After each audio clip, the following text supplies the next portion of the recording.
Alors, nous allons maintenant commencer la description proprement dite de l'appareil digestif, étape par étape, avec pour commencer la cavité buccale, les glandes salivaires et le pharynx. La cavité buccale, ici ouverte, est l'ouverture par laquelle la nourriture entre dans le corps. C'est le premier segment du tube digestif.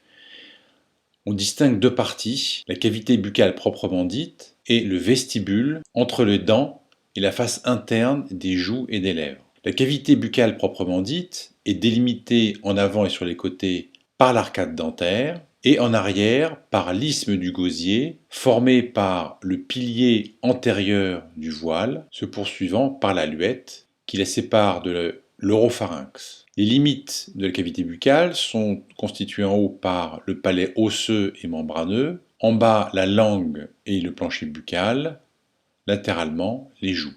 En arrière, l'isthme du gosier et les amygdales ou tonsilles palatines. Sans rentrer dans les détails, les arcades dentaires, maxillaires et mandibulaires sont composées de 20 dents déciduales pendant l'enfance et de 32 dents à l'âge adulte. La denture définitive est constituée de 4 incisives, 2 canines, 4 prémolaires et 6 molaires. La langue est un muscle complexe constitué de 17 muscles. Elle joue un rôle dans le goût, avec la présence de papilles gustatives, dans la phonation et participe à la mastication du bol alimentaire. Dans la cavité buccale, ça bouche les canaux excréteurs des glandes salivaires principales, parotides, sous-maxillaires et sublinguales que nous allons voir ensuite.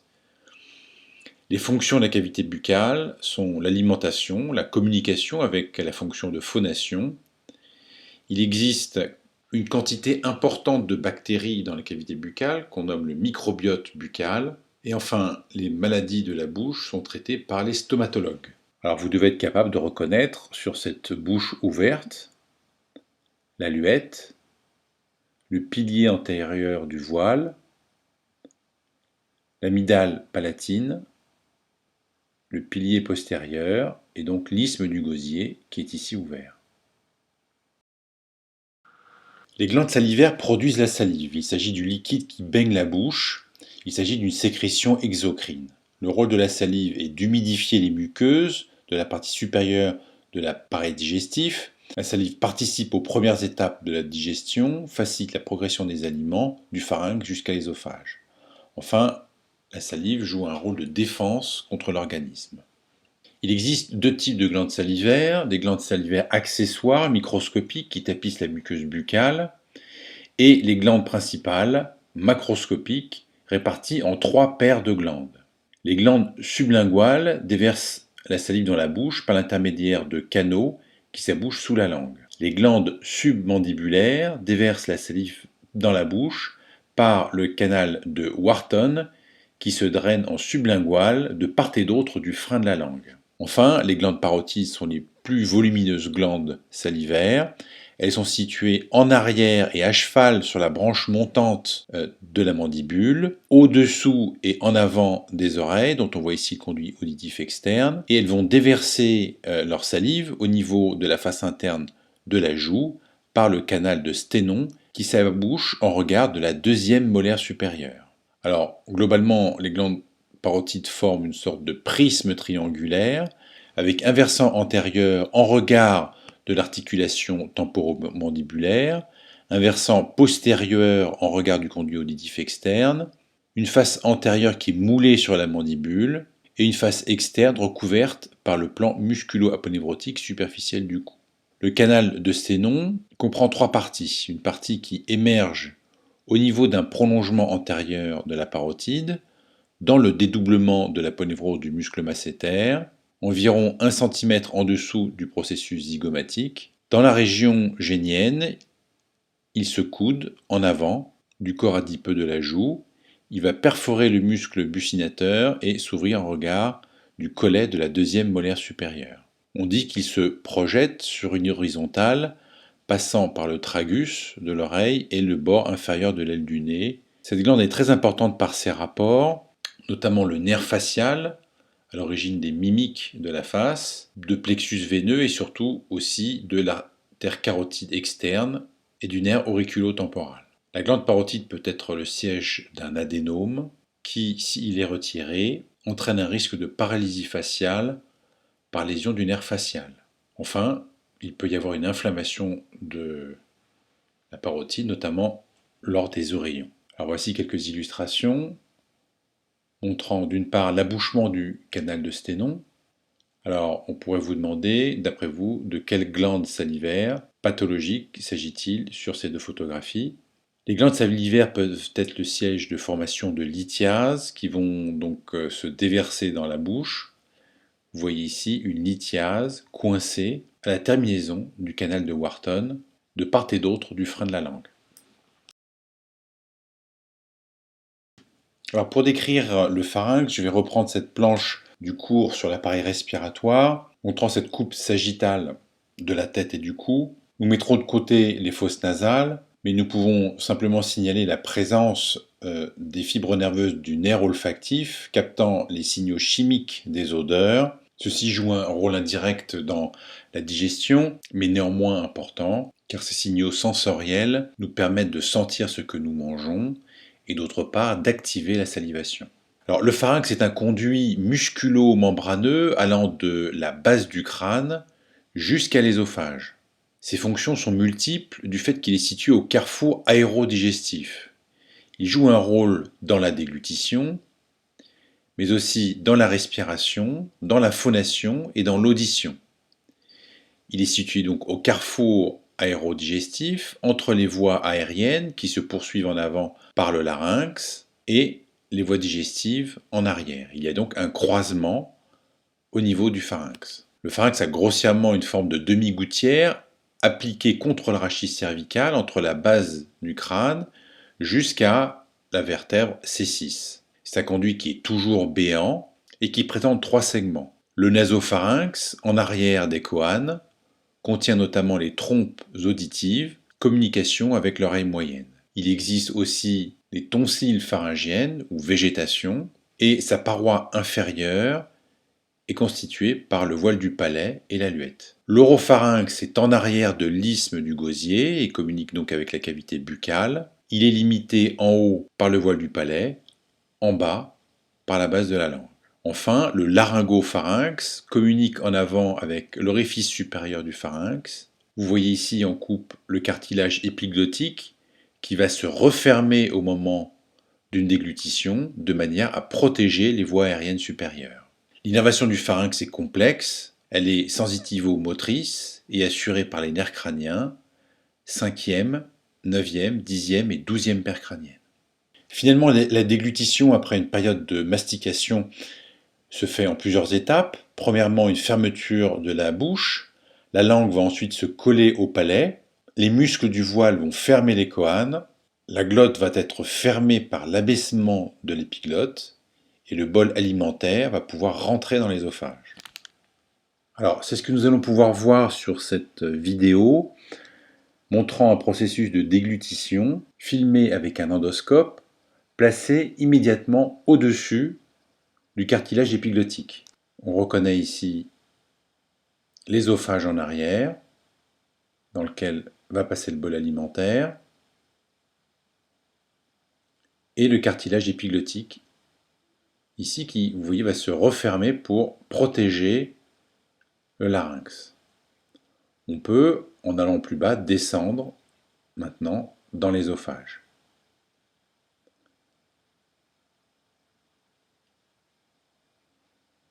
Vous voyez les cordes vocales qui s'ouvrent et le cartilage épiglottique. On imagine que le sujet est en train de parler, d'émettre un son, montrant la vibration des cordes vocales, et l'ésophage en arrière. On va demander au patient de déglutir une boisson ingérée, et vous allez voir comment ce liquide va passer de part et d'autre de l'épiglotte qui protège ainsi l'entrée du larynx pour aller vers l'arrière dans l'ésophage. On a ici la base de la langue.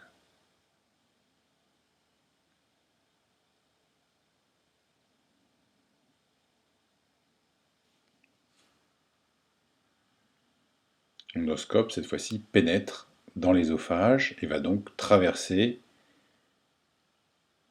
la région thoracique. C'est ce que nous allons maintenant décrire. Nous allons maintenant voir l'anatomie de l'ésophage. L'étude de cet organe est surtout intéressante en raison des rapports de l'ésophage qui traversent successivement la région cervicale, thoracique et abdominale. Alors, l'ésophage est un conduit musculo-membraneux qui relie et transmet les aliments du pharynx jusqu'au cardia de l'estomac. Il dérive embryologiquement d'une structure commune avec la trachée, ce qui peut expliquer l'existence de malformations faisant communiquer ces deux conduits. Alors, l'ésophage présente trois portions, une portion cervicale, une portion thoracique qui est la plus longue, dans le médiastin postérieur, et enfin un court segment abdominal se terminant dans le cardia de l'estomac. Il commence en regard de la vertèbre cervicale C6 et il va rentrer dans le thorax après être passé à travers l'orifice supérieur du thorax, notamment en arrière du bord supérieur du manubrium sternal qui se projette en regard de la deuxième vertèbre thoracique. L'ésophage va ensuite traverser le médiastin postérieur avec des rapports avec la trachée en avant, l'arc aortique sur le côté, le cœur en avant, puis il va traverser le diaphragme par un orifice musculaire constituant un véritable sphincter et donc se terminer au niveau du cardia. Il présente aussi un sphincter à son origine dans la région cervicale. L'ésophage est donc un organe qui traverse le médiastin et qui est accessible par une endoscopie. Ceci permet d'une part d'observer l'intérieur du tube digestif, mais aussi par une échographie endo-ésophagienne, d'observer le contenu du médiastin, en particulier du cœur. L'ésophage est donc une voie d'abord pour les explorations cardiaques. En moyenne, l'ouverture supérieure du thorax est à 21 cm des arcades dentaires. On se base en effet sur les arcades dentaires point fixe pour donner la distance de progression d'un endoscope. C'est ainsi que l'arc aortique, qui se projette en regard de la quatrième vertèbre thoracique, et qui d'ailleurs marque une empreinte sur la paroi gauche de l'ésophage, est situé en moyenne à 25 cm des arcades dentaires. La courte portion de l'ésophage abdominal est à 37 ou 40 cm des arcades dentaires. L'ésophage est principalement un conduit permettant le transit du bol alimentaire. C'est sa seule fonction dans la digestion. Sa lumière est tapissée d'un épithélium malpighien qui va devenir brutalement un épithélium de type digestif, c'est-à-dire simple et cylindrique, au niveau de ce qu'on appelle la ligne Z, zone de jonction muqueuse entre l'ésophage et l'estomac. C'est ce que l'on voit sur cette coupe, où l'épithélium malpighien de l'ésophage thoracique devient brutalement un épithélium de type digestif.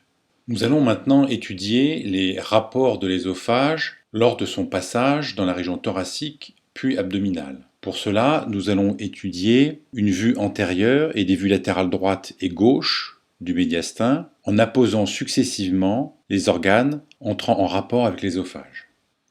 Nous allons commencer par décrire le conduit thoracique longeant la face postérieure de l'ésophage. Le conduit thoracique, représenté ici en gris sur ces trois schémas, est le principal vaisseau collecteur du système lymphatique. La lymphe va retourner dans le sang veineux après avoir été filtrée par les lymphonoeux, notamment ceux de la cavité abdominale. Les principales fonctions du conduit thoracique sont le transport de nutriments, notamment les lipides, des vitamines et des protéines. Il joue aussi un rôle de réservoir de plasma en cas d'hémorragie. Enfin, c'est une voie de propagation des infections et des métastases. L'origine du conduit thoracique provient de la réunion des troncs lymphatiques lombaires droit et gauche qui drainent les membres inférieurs, le pelvis et l'abdomen, sauf l'appareil digestif, et le tronc intestinal qui draine la partie digestive. À l'origine du conduit thoracique, il existe parfois un renflement appelé la citerne d'Uchil. Celle-ci se poursuit par le conduit thoracique qui va donc drainer toute la région sous-diaphragmatique et plus haut, les côtés gauche de la tête, le cou, le thorax et le membre supérieur gauche. En moyenne, le conduit thoracique fait 38 à 45 cm. Il n'est pas visible sur un scanner, sauf s'il est dilaté ou pathologique. Alors, le conduit thoracique va traverser le diaphragme par le hiatus aortique en regard de T12, en arrière de l'aorte abdominale qui n'est pas représentée sur ce schéma. Dans le médiastin postérieur, il va croiser en X la face postérieure de l'ésophage, un X très allongé. Il se termine à la base du cou en formant une crosse ou un arc en avant qui va s'aboucher dans la veine sous-clavière gauche à proximité de la jonction avec la veine jugulaire interne. On parle de confluent jugulo-sous-clavier. La circulation de la lymphe dans le canal thoracique résulte de mouvements du corps et de la pompe respiratoire. En moyenne, le débit quotidien est de 1 litre par jour et il existe une valvule à sa terminaison empêchant le reflux. Cette terminaison est importante à connaître du côté gauche car lorsqu'il existe un processus métastatique se développant dans le conduit thoracique, il peut parfois se bloquer au niveau de sa terminaison, entraînant la formation d'une volumineuse masse susclaviculaire gauche qui, donc lorsqu'elle est présente, est très fortement suspecte d'une tumeur profonde. A noter qu'il existe aussi une grande veine lymphatique située à droite et qui va rejoindre la veine sous-clavière droite. Cette grande veine lymphatique draine tout ce qui n'est pas drainé par le conduit thoracique. En avant de l'ésophage se trouve la trachée qui est légèrement décalée sur son bord droit et qui va se diviser en général en regard de la vertèbre thoracique T5. Je vous renvoie au cours sur l'appareil respiratoire.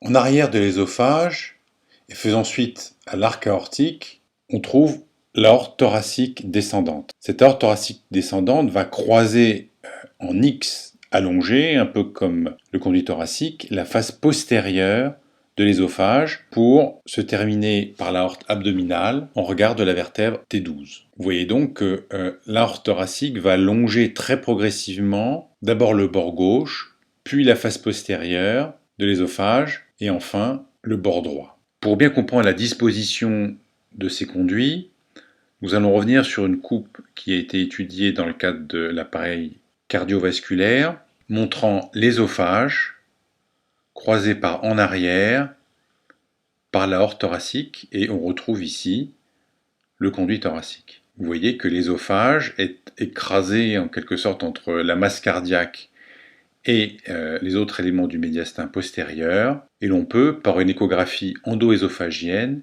explorer l'atrium gauche. On continue la description des rapports de l'ésophage en mettant en place cette fois-ci un élément du médiastin antérieur, le tronc pulmonaire, qui va donner l'artère pulmonaire droite, horizontale, et l'artère pulmonaire gauche, qui monte plus haut et poursuit la direction du tronc pulmonaire. Un autre élément important entrant en contact avec l'ésophage est le système azygos, en particulier la veine ou grande veine azygos. Il s'agit d'une veine de drainage de la paroi thoracique et lombaire, et elle constitue des anastomoses potentielles entre la veine cave supérieure et la veine cave inférieure, et le système cave et le système porte. Nous verrons son importance dans le cadre des développements des anastomoses porto-caves. La veine azygos provient de la réunion de deux racines, latérales et médiales. Pour la décrire, nous allons revenir sur un schéma déjà étudié dans le cadre de l'appareil respiratoire et le diaphragme. La racine médiale de la veine azygos va traverser le diaphragme entre ses piliers musculaires et tendineux. La racine latérale provient de la veine lombaire ascendante qui va passer sous l'arcade du muscle psoas, va rejoindre la 12e veine intercostale pour former cette racine latérale. Les deux racines vont s'unir pour former la veine azygos. Cette veine va recevoir la plupart des veines intercostales du côté droit. On peut la retrouver sur cette vue postérieure du médiastin. Voici la veine azygos recevant les veines intercostales postérieures du côté droit. Les 3 ou 4 premières veines intercostales se jettent dans un tronc commun, la veine intercostale supérieure, qui se jette dans la crosse de la veine azygos. Cette crosse de la veine azygos va ensuite s'aboucher dans la veine cave supérieure. Du côté gauche, il existe des veines hémiazygos, accessoires et veines hémiazygos, qui reçoivent les veines intercostales postérieures avant de croiser la ligne médiane pour se jeter dans la veine azygos. Alors si l'on revient sur la précédente planche, avec notamment ces deux vues latérales, on a une image de dissection ici qui montre bien la veine azygos, donc on imagine qu'on a une vue latérale droite, la veine azygos qui va former une crosse après avoir reçu les veines intercostales postérieures. On reconnaît ici le rachis. Voici l'ésophage et l'aorte thoracique descendante. En regard de la vertèbre T4, la veine azygos va passer au-dessus du pédicule pulmonaire pour se terminer dans la veine cave supérieure. Il existe des valvules à sa terminaison. La veine azygos reçoit, nous l'avons dit, des veines intercostales postérieures droites, du 4e au 11e espace intercostal. La veine intercostale supérieure, drainant les veines intercostales des 3 ou 4 premiers espaces intercostaux. La veine hémiazygos et la veine hémiazygos accessoire. Elle reçoit aussi des veines ésophagiennes, péricardiques et bronchiques droites. Complétons cette description en rajoutant l'aorte ascendante, qui est d'abord légèrement oblique en haut et à droite, avant de changer complètement de direction vers l'arrière et la gauche, en regard de T4, pour former l'arc aortique. Si l'on fait une coupe qui passe par le pédicule pulmonaire en regard de T5, eh bien, on va pouvoir mettre en évidence d'une part l'aorte ascendante et d'autre part en arrière l'aorte thoracique descendante. Vous voyez que l'aorte forme ainsi un jambage au-dessus du pédicule pulmonaire et donc si on coupe à cet endroit-là, on va trouver les deux segments de l'aorte passant sur la face latérale gauche de l'ésophage. C'est ce que l'on voit sur cette coupe avec l'ésophage, ici en avant du rachis. Cette coupe aussi nous permet de montrer la bifurcation trachéale, des ganglions intertrachéobronchiques, l'artère pulmonaire ou le tronc pulmonaire avec l'artère pulmonaire droite et le départ de l'artère pulmonaire gauche. Enfin, la veine cave supérieure. Alors un autre élément important du médiastin est le nerf vague, qui est la 10e paire de nerfs crâniens. C'est le nerf crânien dont le territoire est le plus étendu. C'est un nerf mixte qui véhicule des informations parasympathiques, motrices, sensitives et sensorielles. Il est responsable de la viscéromotricité, cardiovasculaire, trachéo-bronchopulmonaire et digestive. Il régule la sécrétion des glandes surrénales, du pancréas, de la thyroïde et digestive. Il transmet des informations viscéro-sensitives. Il est moteur pour le voile du palais, les muscles du pharynx, du larynx. Il joue un rôle dans la phonation. Enfin, c'est un nerf sensitif pour le pharynx, le larynx, l'épiglotte, et il transmet des informations gustatives. Nous allons principalement nous intéresser à son trajet dans le thorax. Ses rapports et son trajet sont différents à droite et à gauche. Si l'on regarde le nerf vague gauche sur cette vue, on voit qu'il chemine sur la face latérale de l'artère carotide commune, gauche, puis il chemine entre l'artère sous-clavière gauche et le confluent jugulo-sous-clavier qui reçoit le conduit thoracique, passant médialement par rapport au nerf vague. Il continue son trajet le long de l'artère carotide commune, croise l'arc aortique et passe en arrière du pédicule pulmonaire. Il rejoint ensuite la face latérale gauche de l'ésophage, puis chemine sur sa face antérieure, où il va se ramifier sous forme d'un plexus, avant de redevenir un tronc commun, après le passage du diaphragme. Il va donner sous l'arc aortique le nerf récurrent laryngé, qui va venir se placer dans l'interstice entre la trachée et l'ésophage, pour se diriger vers le larynx. Regardons maintenant le côté droit. Le nerf vague croise la face latérale de l'artère carotide commune, puis croise la face latérale du tronc artériel brachiocéphalique, ici masqué par le tronc veineux brachiocéphalique. Il rejoint ensuite la face latérale de la trachée. Il croise la face médiale de la veine azygos et de sa crosse. Et il gagne la face postérieure du pédicule pulmonaire, puis la face postérieure de l'ésophage. De la même manière que le nerf vague gauche, il va se ramifier à ce niveau avant de redevenir un tronc nerveux lorsqu'il passe le diaphragme. Au cours de leur trajet, les nerfs vagues se dissocient en plusieurs rameaux qui vont former des plexus pulmonaires et ésophagiens. Les branches thoraciques des nerfs vagues sont les nerfs laryngés récurrents, les nerfs cardiaques inférieurs, pulmonaires et ésophagiens. On rappelle que du côté droit, le nerf récurrent laryngé naît en avant de l'artère sous-clavière droite, passe en dessous de cette artère puis va se joindre à l'espace entre l'ésophage et la trachée. Il gagne ensuite le larynx. Il y a donc une asymétrie de naissance des nerfs récurrents laryngés. Pour décrire le trajet intra-abdominal des nerfs vagues, nous allons revenir sur ce schéma montrant le court trajet intra-abdominal de l'ésophage avec le nerf vague droit passant en arrière de celui-ci et le nerf vague gauche en avant. Le nerf vague droit va joindre la petite courbure gastrique et donner des branches importantes pour les ganglions semi-lunaires, les plexus solaires, mésentérique supérieur et mésentérique inférieur. Le nerf vague gauche va donner des branches gastriques et des branches hépatiques. Le nerf phrénique, qui a été plus détaillé dans le cours sur l'appareil respiratoire, mérite ici d'être cité du fait de ces terminaisons qui peuvent passer le diaphragme, notamment avec la veine cave inférieure, pour aller innerver le péritoine.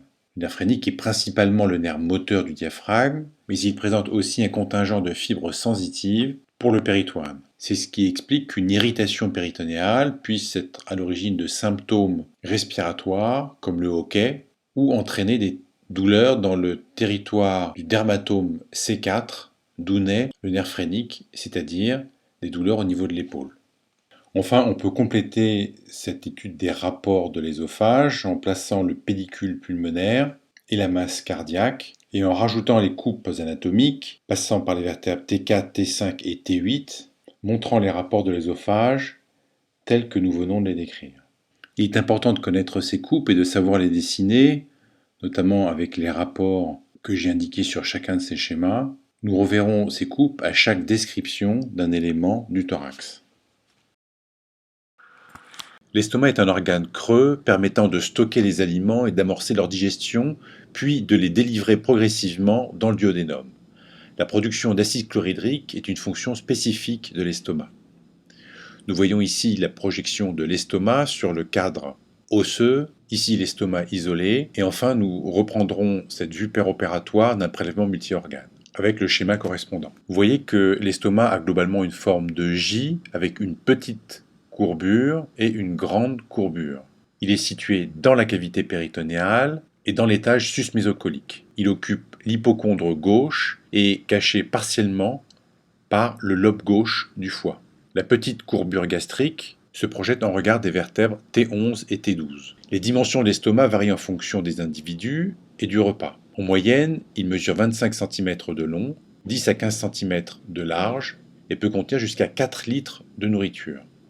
Lorsqu'il est vide, il est aplati. L'estomac présente 5 régions. Le cardia est l'orifice à l'extrémité supérieure de l'estomac par lequel passe le bol alimentaire arrivant de l'ésophage abdominal. Le fondus est une région en forme de dôme au-dessus du cardia. Les aliments peuvent être stockés temporairement à ce niveau. Il peut aussi contenir de l'air et former ce qu'on appelle la pochère gastrique, visible sur une radiographie d'abdomen sans préparation.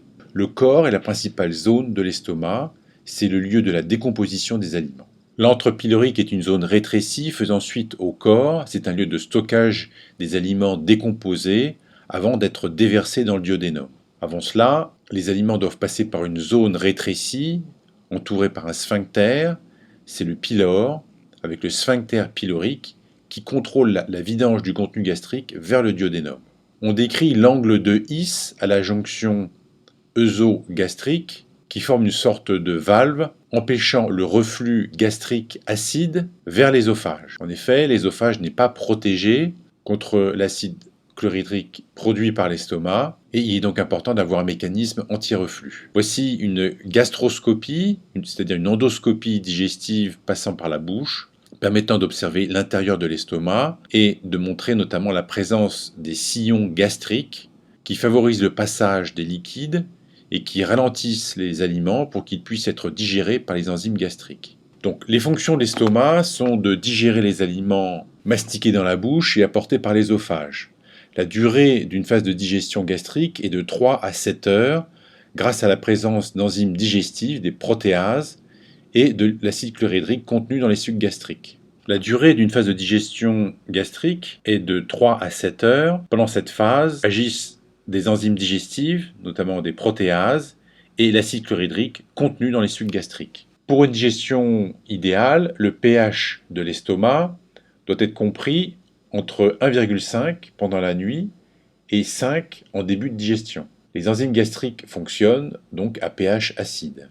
Alors la nourriture est d'autre part malaxée grâce aux contractions des couches musculaires gastriques et les aliments sont finalement transformés en une pâte appelée chyme avant d'être déversés dans le duodénum. C'est dans le duodénum que le chyme acide va être neutralisé par les bases produites par la bile et le suc pancréatique que nous décrirons tout à l'heure. Pour décrire la vascularisation de l'estomac, nous allons prendre ce schéma décrivant l'organisation générale des artères digestives. Les artères de l'estomac proviennent essentiellement du tronc cœliaque qui naît à la face antérieure de l'aorte abdominale en regard de T12, en dessous des artères diaphragmatiques inférieures, et qui va donner ces trois branches terminales que sont l'artère gastrique gauche, l'artère hépatique commune et l'artère splénique. Ce mode de division est très variable, et je rappelle que le tronc cœliaque est entouré du plexus solaire à son origine. Ces trois artères du tronc cœliaque vont participer à la vascularisation de l'estomac. L'artère gastrique gauche est ascendante vers le cardia et la petite courbure, puis va se diviser en deux branches qui suivent la petite courbure, une branche antérieure et une branche postérieure. Ces deux branches cheminent entre les deux feuillets du petit omentum. L'artère hépatique commune est oblique de gauche à droite et d'arrière en avant vers le hile du foie. À son origine, elle est en avant du pilier droit du diaphragme, en dessous du lobe de Spiegel. Elle va croiser le bord gauche de la veine porte qui n'est pas ici dessinée et vient se placer sur sa face antérieure. Dans le petit omentum, elle se trouve à gauche du conduit cholédoque. L'artère hépatique commune devient artère hépatique propre après la naissance de l'artère gastro-duodénale. Elle va donner comme collatérale l'artère gastrique droite qui naît au-dessus du pylore, va se joindre au petit omentum et va gagner le pylore pour donner une branche antérieure et une branche postérieure qui vont s'anastomoser avec les branches de l'artère gastrique gauche pour former ce qu'on appelle le cercle artériel de la petite courbure. On peut déjà dire que la vascularisation de l'estomac est extrêmement riche, elle est non terminale, c'est-à-dire qu'on peut sectionner par exemple l'artère gastrique gauche, le flux sanguin sera assuré par l'artère gastrique droite. Alors l'artère gastro-duodénale est une artère qui vascularise le duodénopancréas et l'estomac.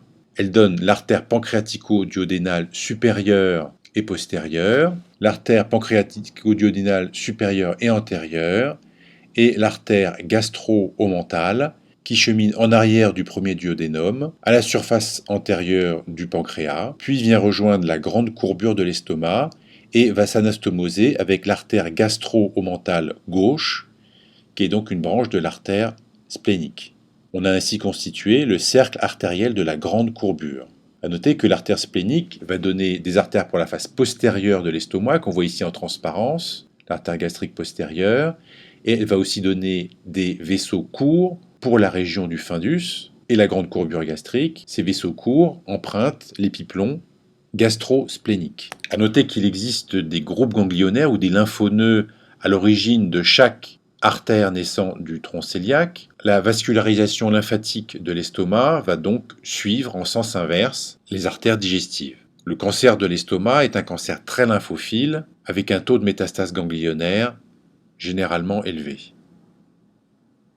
Concernant la vascularisation veineuse, nous allons prendre ce schéma de référence qui sera revu à l'occasion de la description de la vascularisation des autres organes de la cavité abdominale. Le tronc porte va drainer la majeure partie du sang digestif. Pour l'estomac, nous avons aussi la formation de cercles veineux de la grande et de la petite courbure.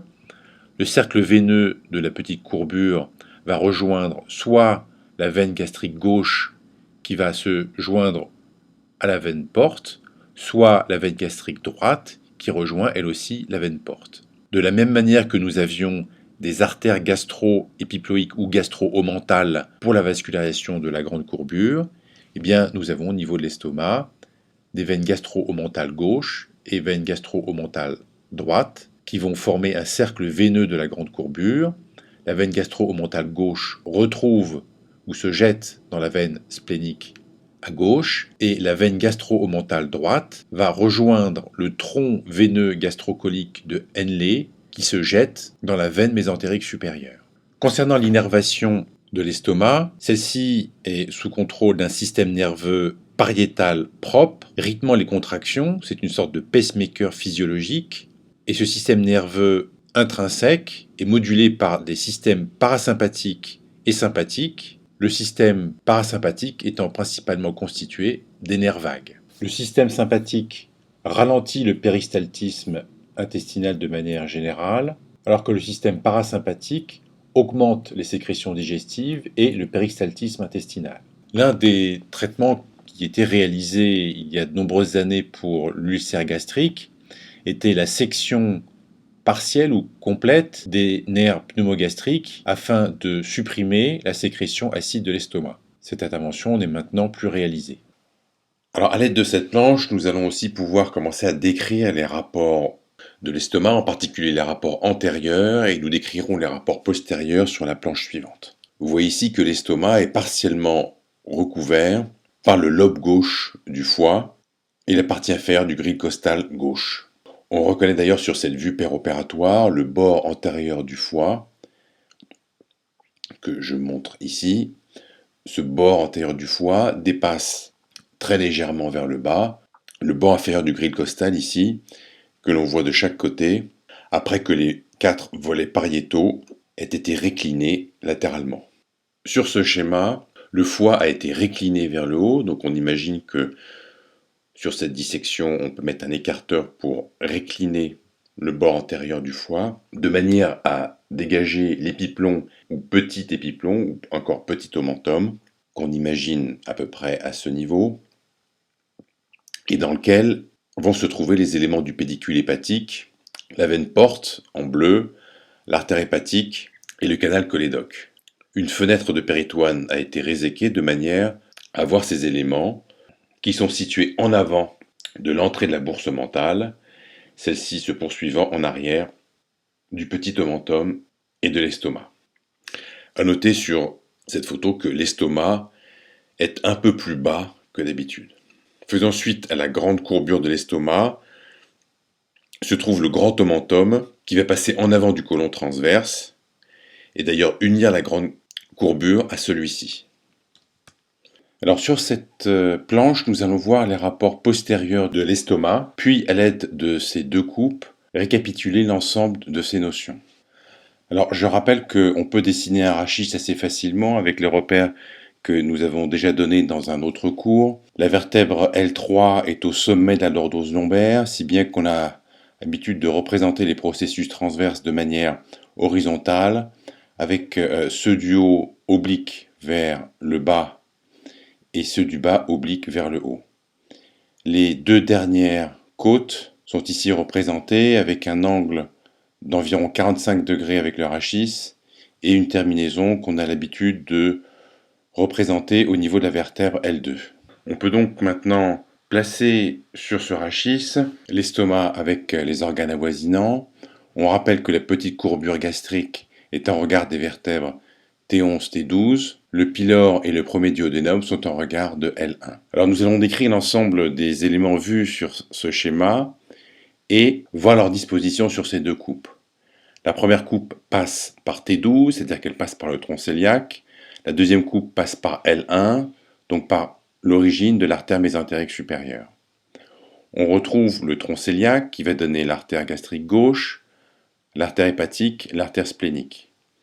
Sur cette coupe passant par T12, on voit ici l'aorte et le tronc cœliaque qui va donner ces 3 branches. Une branche passant au-dessus de la bourse omentale et l'artère hépatique commune passant en dessous de celle-ci. Elles vont former une sorte de cercle artériel constituant ce que l'on a décrit comme étant la porte rouge de la bourse mentale en arrière de l'estomac. Le pancréas se développe dans le mésodiodénum et une partie du mésogastre postérieur. La tête du pancréas est solidement encastrée dans le cadre duodénal comme un pneu et sa jante. Faisant suite à la tête du pancréas se trouve le col, puis le corps du pancréas et enfin la queue qui est donc en arrière de l'estomac et en arrière de la bourse mentale. La queue se poursuit jusque la face antérieure de la rate en regard du hile. Le bord supérieur du pancréas est longé par l'artère splénique qui est très sinueuse et qui vient d'ailleurs former une gouttière sur la partie supérieure du pancréas avant de se terminer dans le hile de la rate. Eh bien, on retrouve ici le pancréas en arrière de la bourse mentale, surmonté de l'artère splénique qui vient se terminer dans la rate après être passé par l'épiplomb pancréatico-splénique. Comme nous l'avons vu sur la précédente planche, l'estomac est partiellement recouvert en avant par le lobe gauche du foie, séparé du lobe droit par le ligament rond. En arrière de ces éléments digestifs se trouve la région rétro-péritonéale, dont j'ai représenté ici principalement les reins, avec les deux glandes suprarénales qui sont en dedans du pôle supérieur du rein. On retrouve donc les deux reins sur cette coupe, avec les deux glandes suprarénales. Vous voyez ici que la glande suprarénale gauche forme avec la rate et le bord supérieur du pancréas une zone à peu près triangulaire dans laquelle se projette le pôle supérieur du rein. On imagine donc cette zone à peu près à ce niveau-là sur cette coupe. Alors le tronc cœliaque est court, il se divise rapidement et il est à peu près horizontal, si bien que on peut voir très rapidement sur une coupe scanner cette division en ces trois branches principales. Si l'on regarde maintenant la coupe passant par la vertèbre L1, cette fois-ci, nous allons voir l'origine de l'artère mésentérique supérieure, qui elle est beaucoup plus longue, elle est verticale, parallèle donc à l'aorte abdominale, qui n'est pas représentée sur ce schéma, mais qu'on imagine de derrière, en avant du rachis, raison pour laquelle cette coupe va montrer l'aorte et l'artère mésentérique supérieure en avant, parallèle à celle-ci. Comme nous le verrons à l'occasion du cours sur l'anatomie du rein, il passe dans cette pince aorto-mésentérique la veine rénale gauche qui se joint à la veine cave inférieure. Cette fois-ci, la coupe passe plutôt par le corps et l'isthme du pancréas. En arrière de cette zone, la veine mésentérique supérieure va être rejointe par la veine splénique dont on représente simplement une extrémité, ou plutôt son origine au niveau de l'huile de la rate. Ces deux veines vont se rejoindre en arrière de l'isthme du pancréas pour former la veine porte. C'est ce que l'on voit ici, la veine splénique qui va rejoindre la veine mésentérique supérieure, celle-ci étant verticale, vous voyez qu'elle est sectionnée et sa coupe est ronde, alors que la veine splénique, elle étant plutôt horizontale, va être coupée tangentiellement. Ces deux veines vont se rejoindre pour former la veine porte que l'on va trouver ici, sur cette coupe en T12, rejointe d'ailleurs par l'artère hépatique propre, et pour mémoire, j'ai représenté ici le conduit cholédoque. Sur cette coupe, on voit l'estomac qui se poursuit avec le duodénum, donc le premier duodénum représenté en L1, qui est ici. On imagine une coupe passant par cette vertèbre, et donc on a du duodénum, puis l'estomac. Le premier duodénum, l'estomac, où l'on reconnaît d'ailleurs les volumineux plis gastriques spécifiques de cet organe. Les autres rapports de l'estomac sont la rate, reliée à l'estomac par l'épiplomb gastrosplénique et qui contient les vaisseaux courts de l'estomac, branche de l'artère splénique. La rate, nous le verrons, repose sur l'angle colique gauche, qui se poursuit par le côlon descendant, que l'on peut distinguer ici, le côlon descendant au côlon gauche, accolé à la paroi par le fascia de Tolt. Cette planche va nous permettre de décrire l'intestin grêle et le côlon.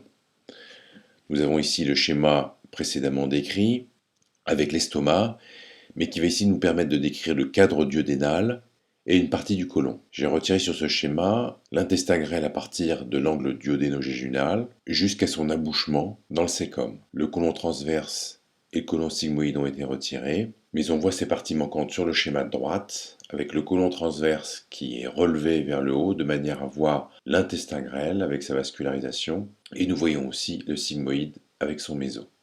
Voici une coupe décrivant les principaux mésos du côlon et le mésentère. Ce schéma nous permettra de comprendre l'abouchement de l'intestin grêle ou iléon dans le cæcum, formant une valvule anti-reflux ou valvule iléocécale.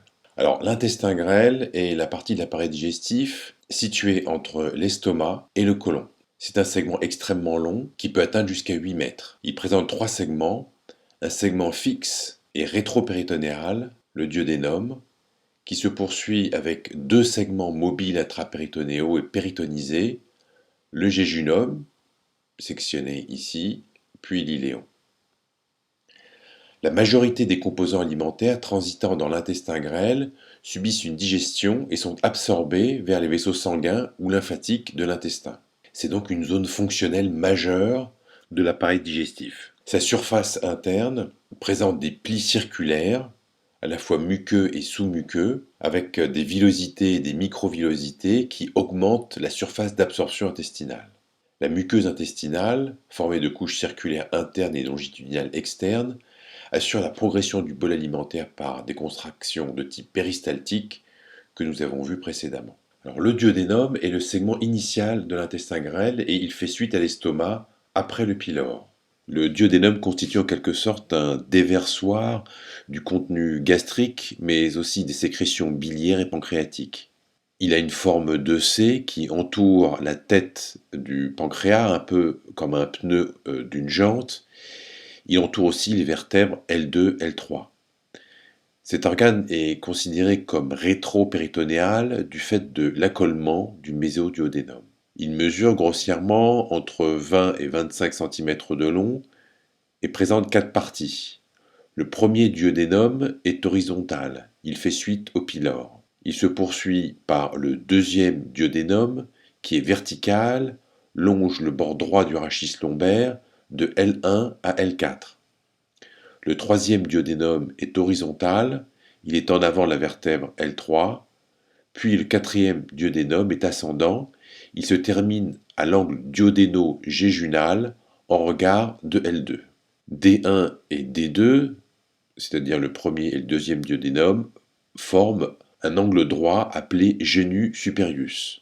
D2 et D3, c'est-à-dire le deuxième et le troisième duodénum, forment le genu inferius ou angle inférieur droit. Nous verrons avec la description des voies biliaires qu'à la face interne du deuxième duodénum, il existe deux orifices. D'une part, la papille majeure ou grande caroncule, qui est l'abouchement de l'ampoule de Vater ou ampoule hépato-pancréatique, réunissant le conduit pancréatique principal et le conduit cholédoque. Le deuxième orifice est un peu plus haut situé, c'est la papille mineure ou petite caroncule, qui est d'ailleurs inconstante, située à l'union des tiers supérieurs et moyens. Le jéjunum et l'iléon font suite au duodénum. Ces deux éléments sont reliés à la paroi par le mésentère. Il n'y a pas vraiment de frontière précise entre le jéjunum et l'iléon. Les anses jéjunales sont plutôt disposées horizontalement dans la partie supérieure gauche de l'étage sous-mésocolique, alors que les anses iléales sont plutôt verticales, en bas et à droite, et se terminent à la jonction entre cécum et côlon ascendant. On voit ici une coupe de la région cécale et de l'abouchement de la dernière anse iléale, montrant l'existence d'une valvule ou valvule iléocécale de Bowen qui fonctionne un peu comme un sphincter, empêchant le reflux du cécum vers l'iléon.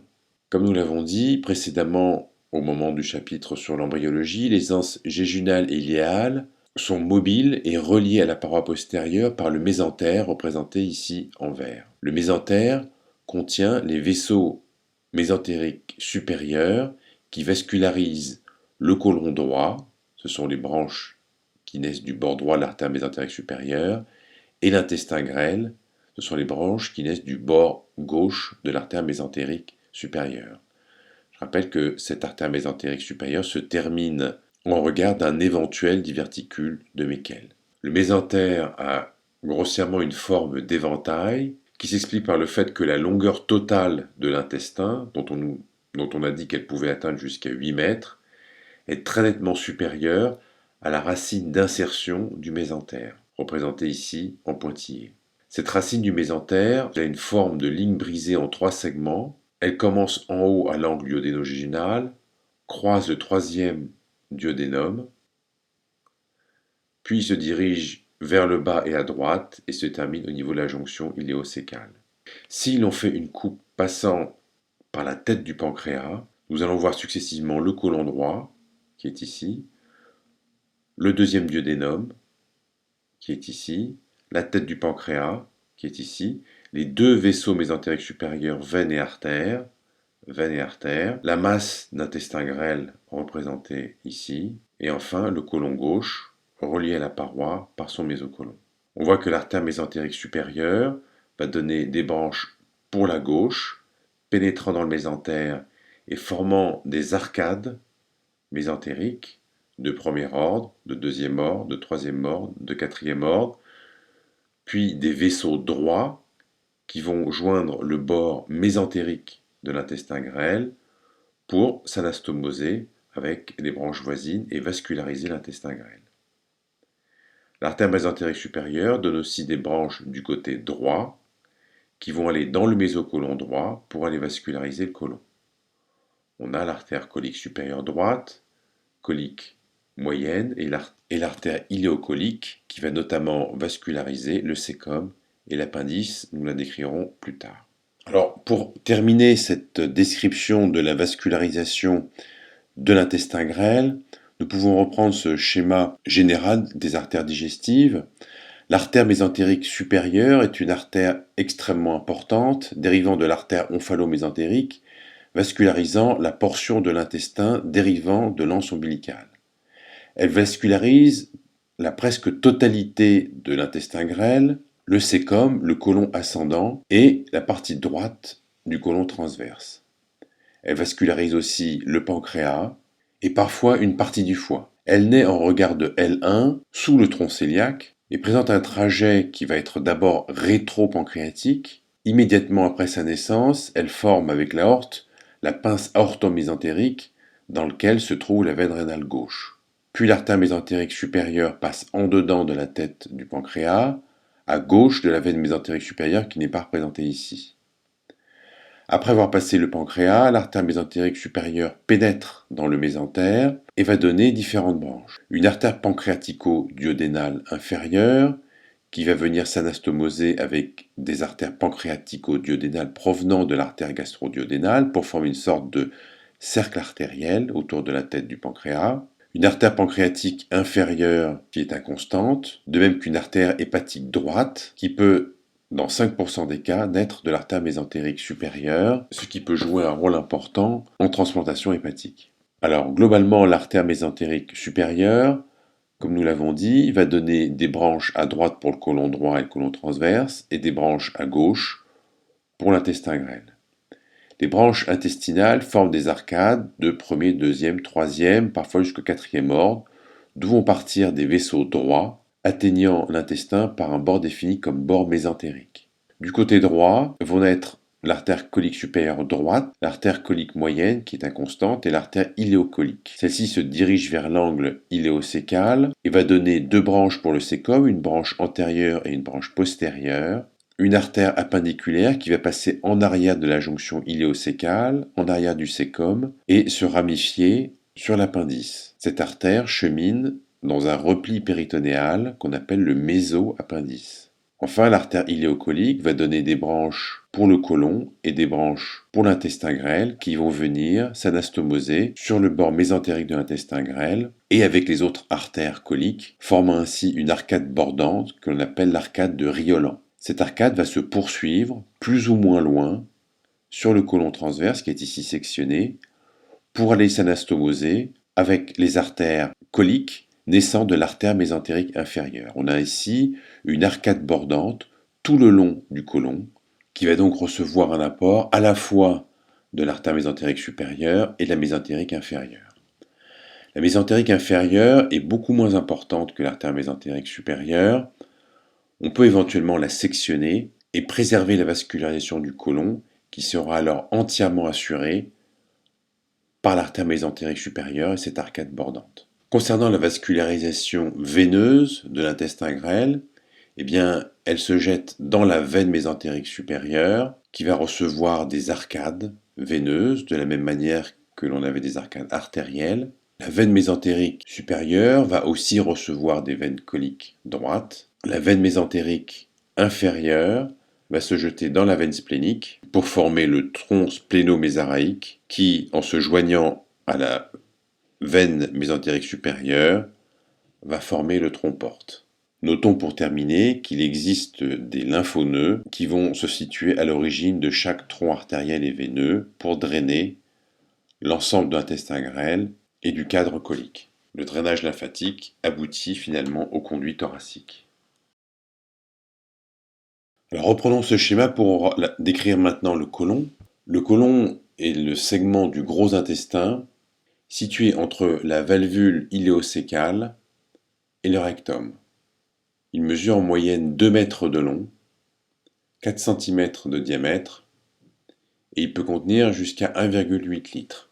Le côlon a grossièrement une forme de cadre qui va entourer le jéjunum et l'iléon avec 5 portions. Le cécum, le côlon ascendant, le côlon transverse, le côlon gauche ou descendant, le côlon sigmoïde qui forme une boucle et qui va se terminer en regard de la vertèbre S3. La jonction entre les 2 tiers droits du côlon transverse et le tiers gauche représente en moyenne la limite des territoires de vascularisation entre l'artère mésentérique supérieure et l'artère mésentérique inférieure. Cette limite correspond à ce qui dérive embryologiquement de l'anse ombilicale et qui est vascularisé par l'artère mésentérique supérieure. Ceci correspond à la définition anatomique du côlon droit et de l'intestin terminal qui donne le côlon gauche, le rectum et la partie supérieure du canal anal. Alors le côlon commence dans la fosse iliaque droite par le cécum et l'appendice. Il se poursuit par le côlon ascendant qui va du flanc droit à l'hypocondre droit. Sous le foie, il s'infléchit vers la gauche, il forme d'ailleurs une empreinte sur la face inférieure du foie, et se poursuit par le côlon transverse qui se poursuit jusque dans l'hypocondre gauche, sous la rate, pour former l'angle colique gauche ou angle splénique qui est plus haut que l'angle colique droit. Celui-ci se poursuit par le côlon descendant dans le flanc gauche jusqu'à la fosse iliaque gauche. Il devient alors le côlon sigmoïde qui pénètre dans la cavité pelvienne et se continue avec le rectum. Les fonctions du côlon sont les suivantes. Il est responsable d'une déshydratation progressive de l'effluent iléal par réabsorption hydrosodée. Ceci aboutit à la formation des fécès sous matière fécale. Le côlon réabsorbe certaines vitamines, notamment la vitamine K.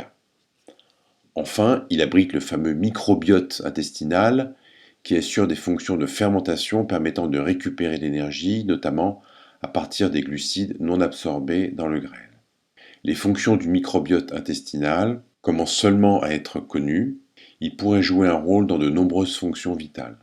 La paroi colique est constituée d'une muqueuse avec un épithélium, une membrane basale, un chorion, une musculaire muqueuse, d'une sous-muqueuse, d'une musculeuse et d'une sous-séreuse. Contrairement à l'intestin grêle, la muqueuse colique n'a pas de villosité, elle a uniquement des cryptes ou des glandes de Lieberkühn. La couche musculaire longitudinale externe du côlon est discontinue et se concentre en 3 bandes épaisses, que l'on appelle aussi ténia coli, allant du cécum à la charnière recto-sigmoïdienne. Il y a une bandelette antérieure et 2 bandelettes postérieures. Ces 3 bandes coliques convergent vers la base de l'appendice. C'est un repère important lorsque l'on effectue une appendicectomie. En effet, l'inflammation est parfois tellement importante que l'appendice n'est pas trouvable. Le seul repère vraiment fiable pour mener à l'appendice est alors représenté par ces bandes épaisses que l'on va identifier dans une zone saine et suivre progressivement jusqu'à ce que l'on arrive à l'appendice. Enfin, la couche musculaire circulaire interne présente des épaississements réguliers que l'on nomme les ostras qui vont former une succession de petites chambres séparées par les ostrations. On les voit sur ce schéma. On parle de ostration colique. Comme nous l'avons dit, la vascularisation colique provient des artères mésentériques supérieures et inférieures. Je ne reviendrai pas sur la description de l'artère mésentérique supérieure. Retenez simplement cette présence d'une arcade bordante de Rioland résultant de l'anastomose entre les branches terminales de l'artère mésentérique supérieure et l'artère mésentérique inférieure. Ces artères cheminent bien évidemment dans le mésocôlon. Il existe des artères inconstantes, comme l'artère colique moyenne, et une artère appelée colica media, qui va vasculariser le côlon transverse. Les veines coliques sont satellites des artères, et se jette dans les veines mésentériques supérieures et inférieures pour joindre la veine porte. Le drainage lymphatique est important à connaître parce que le cancer du côlon est l'un des premiers cancers de l'homme.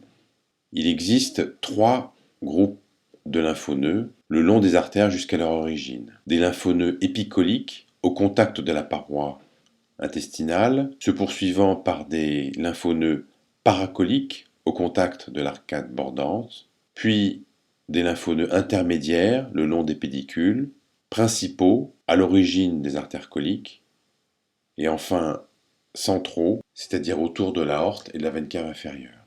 L'innervation du côlon est double, elle est intrinsèque et extrinsèque. L'innervation extrinsèque est assurée par le plexus solaire et le plexus mésentérique supérieur et inférieur. Elle contrôle l'innervation intrinsèque, celle qui est responsable du péristaltisme. On rappelle que le côlon ascendant et le côlon descendant ont leur méso accolé au péritoine pariétal postérieur sous la forme du fascia de Tolt droit et gauche, faisant de ces parties du côlon des parties fixes. Le côlon transverse est lui mobile, il est séparé de la grande courbure gastrique par le grand omentum. Le sigmoïde est lui aussi mobile dans son méso. Revenons une dernière fois sur ce schéma pour décrire l'artère mésentérique inférieure. Elle naît de la face antérieure de l'aorte, en regard des vertèbres L3, L4. Elle est recouverte par le troisième duodénum et le fascia de Tretz. Elle va avoir un trajet en dehors de l'aorte, sur le muscle psoas, en dedans des urtères. À hauteur de l'artère iliaque commune, elle s'infléchit en dedans et descend dans le segment vertical de la racine du mésocôlon. En regard de la vertèbre S3, elle donne ses 2 branches terminales. L'artère mésentérique inférieure va donner l'artère de l'angle colique gauche, qui croise d'ailleurs la veine mésentérique inférieure, puis se divise en 2 branches dans le mésocôlon, une branche ascendante pour le côlon transverse et une branche descendante qui va s'anastomoser avec les artères sigmoïdiennes. L'artère mésentérique inférieure va aussi donner le tronc des artères sigmoïdiennes avec des artères sigmoïdes inférieures, moyennes, supérieures qui vont s'anastomoser entre elles pour participer à l'arcade bordante, et l'artère sigmoïdienne inférieure va s'anastomoser avec l'artère rectale supérieure qui est la branche terminale pour former ce qu'on appelle la sigmoïda imma, anastomosant donc les artères sigmoïdiennes aux artères rectales. Maintenant que nous avons vu l'intestin grêle et le côlon, il est possible de décrire un peu plus précisément les racines d'insertion de leur méso. On voit sur ce schéma central la racine du mésentère qui a déjà été décrite, depuis l'angle duodénogénal jusqu'à la jonction iléocolique. Cette racine croise le 4e, 3e duodénum et forme une sorte de ligne brisée. La racine du mésocôlon transverse croise la face antérieure de la tête du pancréas, puis longe le bord inférieur de cet organe, avant de se terminer à l'angle colique gauche. Le mésosigmoïde a une forme de V inversée, avec une racine supérieure et une racine inférieure, ou verticale, où passe d'ailleurs l'artère mésentérique inférieure. Le mésocôlon transverse, ici vu sur cette coupe parasagittale, représente une limite entre ce que l'on appelle l'étage sus-mésocolique, qui contient notamment le foie, la rate, l'estomac, et l'étage sous-mésocolique contenant la masse de l'intestin grêle et la plus grande partie du côlon. Ce schéma montre le mésocôlon transverse, le mésentère et le mésosigmoïde. Ces mésos sont en continuité l'un avec l'autre, et pour certains auteurs, l'ensemble de ces mésos peut être considéré comme un véritable organe à part entière. Enfin, terminons cette description des mésentères et des principaux mésos en rappelant la coupe passant par le pancréas et en décrivant une coupe passant un peu plus bas sous la racine du mésentère.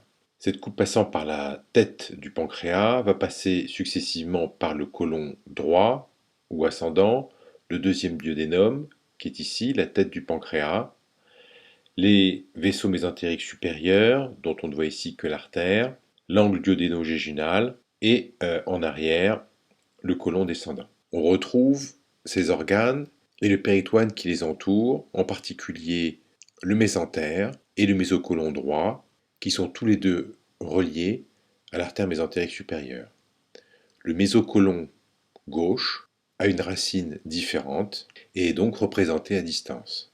Si l'on fait maintenant une coupe passant par le cæcum et passant sous la racine du mésentère, on va retrouver ici le cécum, ou la partie basse du côlon droit, une anse iléale, et vous voyez que les deux sont entourés par le même feuillet péritonéal, correspondant d'un côté au mésocôlon droit et de l'autre au mésentère. Encore une fois, le mésocôlon gauche est lui à distance. Rappelons qu'il existe des zones d'accolement pour le côlon gauche et le côlon droit, celui-ci se poursuivant en avant du pancréas, en arrière du pancréas et du duodénum. Il existe un accolement qui est le fascia de Tretz. À sa partie basse, le côlon droit et le cécum sont partiellement accolés au péritoine pariétal postérieur, décrivant parfois une fossette rétrocécale. Alors pour cet exercice, je vais vous demander d'essayer de reconnaître le maximum de structures visibles sur ces deux vues péropératoires et qui correspondent grossièrement à ces deux schémas que nous avons déjà détaillés. Le rectum est la partie terminale du tube digestif et fait suite au côlon sigmoïde en regard de la vertèbre S3.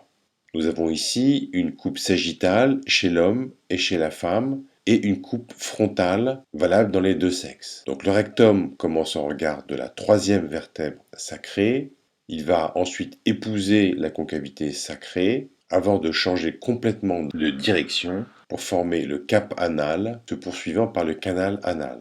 Le rectum a donc deux portions, le rectum pelvien et le rectum périnéal ou canal anal. La fonction principale du rectum est de stocker les selles entre chaque défécation. Il assure donc la continence anale, essentielle à une vie sociale. Le rectum pelvien présente sur sa partie intérieure des replis muqueux que l'on voit sur cette coupe frontale, que l'on nomme aussi des valvules de Houston, formant des sillons à l'intérieur de la cavité rectale. Comme on peut le voir sur ces trois schémas, le péritoine entoure la face antérieure des deux tiers proximaux du rectum et se réfléchit ensuite sur les vésicules séminales et la vessie chez l'homme ou chez l'utérus et le cul-de-sac vaginal postérieur chez la femme pour former le cul-de-sac de Douglas ou cul-de-sac recto-utérin chez la femme. Le tiers inférieur du rectum pelvien est dit sous-péritonéal. À cet endroit, il est entouré d'une gaine fibreuse qui va délimiter la loge rectale et qui contient, en plus du rectum, un tissu graisseux. Alors pour le comprendre, nous allons voir cette coupe passant par le rectum pelvien sous-péritonéal. La vessie ou la prostate en avant, le rectum, et nous allons surtout voir cette loge rectale entourant le rectum, qui est fermée latéralement par les lames sacro-recto-génito-pubiennes, dans lesquelles se trouvent les plexus pelviens. En avant, c'est l'aponévrose de Denon-Villiers, et en arrière, le fascia rétrorectal. Vous voyez donc que le rectum est entouré d'une loge fibreuse et de tissus adipeux occupant cet espace. Le cul-de-sac de Douglas est accessible à un toucher rectal. Cet examen est absolument fondamental car il permet de palper la partie inférieure de la cavité abdominale dans laquelle peut s'accumuler du liquide pathologique, comme par exemple une collection purulente pouvant se voir au cours, une appendicite, une sigmoïdite ou autre. La palpation du cul-de-sac de Douglas va alors entraîner une douleur violente que l'on appelle le cri de Douglas, qui signe un processus inflammatoire à l'intérieur de la cavité abdominale, et ceci aboutit donc généralement à la réalisation d'une exploration chirurgicale. Le rectum périnéal ou canal anal est la portion du rectum qui traverse le périnée postérieur et qui est entourée d'un système sphinctérien complexe assurant la continence anale. Il existe notamment un sphincter lisse et un sphincter strié.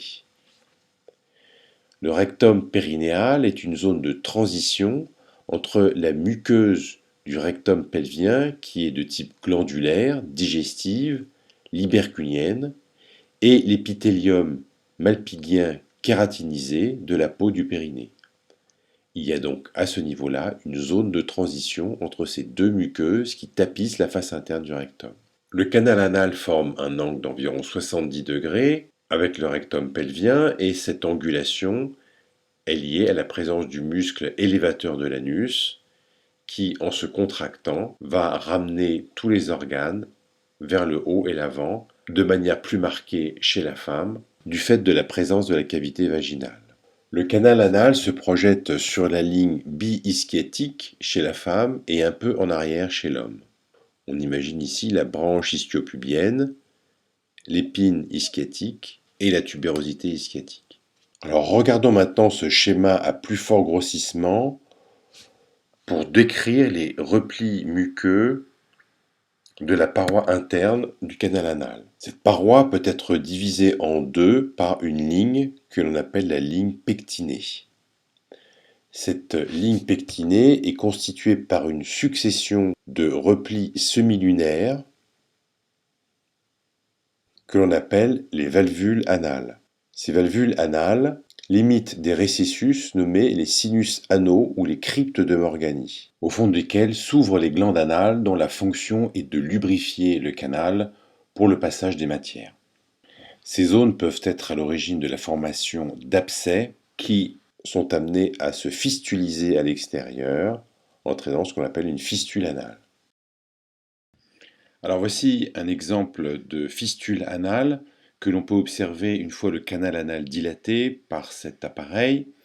On voit ici, au fond d'une crypte, le départ d'une fistule anale qui va se développer pour s'extérioriser ici, en dehors du canal anal. À leurs extrémités, les valvules se rejoignent pour former des commissures qui se prolongent par les colonnes anales. L'extrémité des colonnes anales ou colonnes de Morgani constitue la limite entre le rectum pelvien et le rectum périnéal.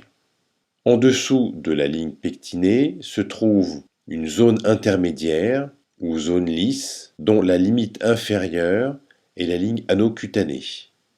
Cette ligne anocutanée répond au bord inférieur du sphincter interne et au bord supérieur du faisceau superficiel du sphincter externe. Il existe à ce niveau une gouttière qui est palpable au toucher rectal. Sous cette ligne anocutanée se trouve la zone cutanée de l'anus, recouverte d'un épithélium malpighien kératinisé. On a donc ici une zone intermédiaire où se fait progressivement la transition entre la muqueuse digestive et l'épithélium cutané. L'appareil sphinctérien contrôlant l'émission de sel est extrêmement complexe dans son fonctionnement et son innervation, dont la description sort du cadre de ce cours. Le sphincter externe est un muscle strié circulaire avec un faisceau profond et un faisceau superficiel.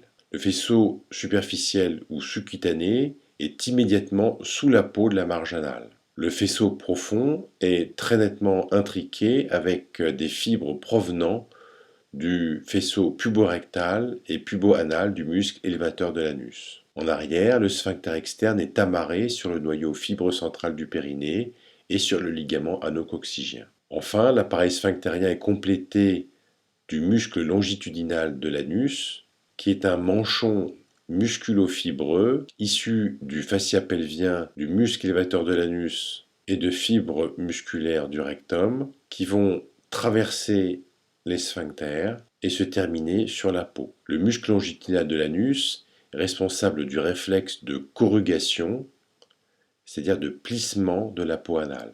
Encore une fois, la continence anale est un phénomène complexe puisque le sphincter anal est capable de faire la différence entre l'émission de gaz, de sel ou de liquide et il peut ainsi contrôler l'évacuation du contenu du rectum pelvien. Pour décrire la vascularisation du rectum, revenons sur ces précédents schémas montrant les artères digestives. Il existe 3 courants artériels vascularisant le rectum, qui sont l'artère rectale supérieure, branche terminale de l'artère mésentérique inférieure, qui va cheminer dans le mésocôlon, puis se divise en regard de S3 en une branche droite et une branche gauche à la face postérieure du rectum. L'artère rectale moyenne est une branche inconstante de l'artère iliaque interne. Enfin, l'artère rectale inférieure est une branche de l'artère punadale interne qui vascularise le canal anal.